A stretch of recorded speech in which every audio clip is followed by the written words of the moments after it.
भाजप नेत्या पंकजा मुंडे यांचं राजकीय पुनर्वसन होणार असल्याची माहिती समोर येते। पंकजा मुंडे यांना आता राज्यसभेवर पाठवण्याच्या हालचाली सुरू असल्याची माहिती सूत्रांकडून कळतेय। दिल्लीमध्ये झालेल्या बैठकीत याबाबत चर्चा झाल्याची माहिती आहे। बीडमध्ये निर्माण झालेल्या परिस्थितीवर मुंडे यांचं पुनर्वसन करण्यात येईल अशी दाट शक्यता आहे। राज्यात ओबीसी विरुद्ध मराठा असा हा संघर्ष सुरू आहे आणि याचमुळे ओबीसी नेत्या असलेल्या पंकजा मुंडे यांना राज्यसभेवर घ्या असा सूर राज्यातल्या काही नेत्यांचा आहे आणि दिल्लीमध्ये झालेल्या बैठकीत राज्यातील काही वरिष्ठ नेत्यांनी त्यांना राज्यसभेवर घेण्याची विनंती केंद्रीय नेतृत्वाला केल्याचं सूत्रांकडून कळतंय। आमच्या प्रतिनिधी सीमा आढे सध्या आपल्याबरोबर आहेत आणि आणखी तपशील त्यांच्याकडून जाणून घेऊया।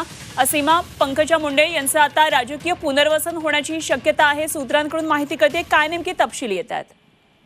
नक्कीच भाजप नेत्या पंकजा मुंडे यांचा लोकसभेत पराभव झाल्यानंतर पंकजा मुंडे यांच्या राजकीय पुनर्वसनाचा मुद्दा जो आहे तो पुन्हा एकदा जोर धरू लागला आहे। खरं तर सगळ्यात आधी ही मागणी सुरेश धस जे आमदार आहेत त्यांनी केली होती। त्यांनी सांगितलं होतं की राज्यसभेवरती पंकजा मुंडे यांना घ्या। मात्र मागच्या आठवड्यामध्ये कोर कमिटीची जी बैठक पार पडली दिल्लीमध्ये, त्या बैठकीत महाराष्ट्रातल्या नेत्यांनी केंद्रीय नेतृत्वाकडे असा एक सूर लावला की पंकजा मुंडे यांना राज्यसभेवरती घ्या, त्यांना पुन्हा एकदा आपण एक संधी देऊया।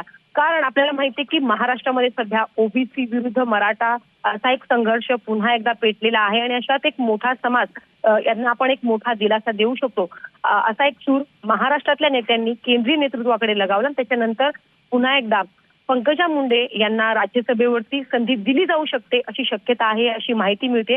खरं तर लोकसभेच्या निवडणुका झाल्यानंतर महाराष्ट्रातल्या राज्यातील 3 राज्यसभेच्या जागा ज्या आहेत त्या रिक्त झालेल्या आहेत आणि त्यापैकी एका जागेवरती पंकजा मुंडे यांना संधी द्या आणि त्यामुळे आपल्याला कुठेतरी विधानसभेमध्ये याचा आपल्याला फटका बसणार नाही, कारण ओबीसी समाज हा एक मोठा समाज आहे। एक प्रकारे ओबीसी समाजाला अशा प्रकारे पंकजा मुंडे यांच्याबाबत निर्णय घेऊन दिलासा दिला जाऊ शकतो। अर्थातच या सर्व राजकीय घडामोडींकडे आपले लक्ष असणार आहे। सीमा, धन्यवाद दिलेल्या या सर्व तपशिलांसाठी।